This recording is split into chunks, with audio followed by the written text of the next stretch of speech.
بسم اللہ الرحمن الرحیم۔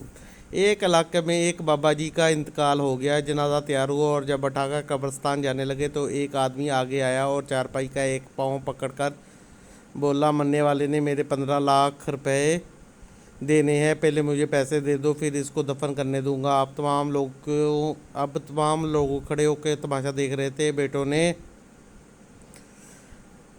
کہا، مرنے والے نے ہمیں کوئی تو ایسی بات نہیں بتائی کہ وہ مقروض ہے، اس لیے ہمیں پیسے نہیں دے سکتے۔ مرنے والے کے بھائیوں نے کہا، جب بیٹے ذمہ داری قبول نہیں کر رہے تو ہم کیوں دیں؟ اب سارے کھڑے ہیں اور اس نے چارپائی پکڑی ہوئی ہے، جاری ہے۔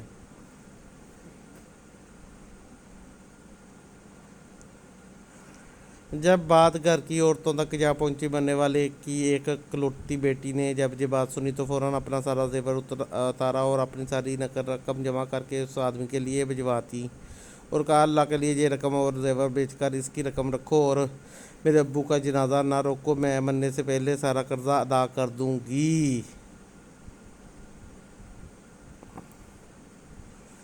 باقی رقم کا جلد بندوبست کر دوں گی۔ اب وہ شخص کھڑا ہوا اور سارے مجمع کو مخاطب کر کے بولا، اصل بات یہ ہے کہ میں نے مرنے والے سے 15 لاکھ لینے نہیں بلکہ اس کے 15 لاکھ دینے ہیں، اور اس کے کسی وارث کو میں جانتا نہ تھا، تو میں نے یہ کھیل کھیلا۔ اب مجھے پتہ چل چکا ہے اس کی وارث ایک بیٹی ہے اور اس کا کوئی بیٹا اور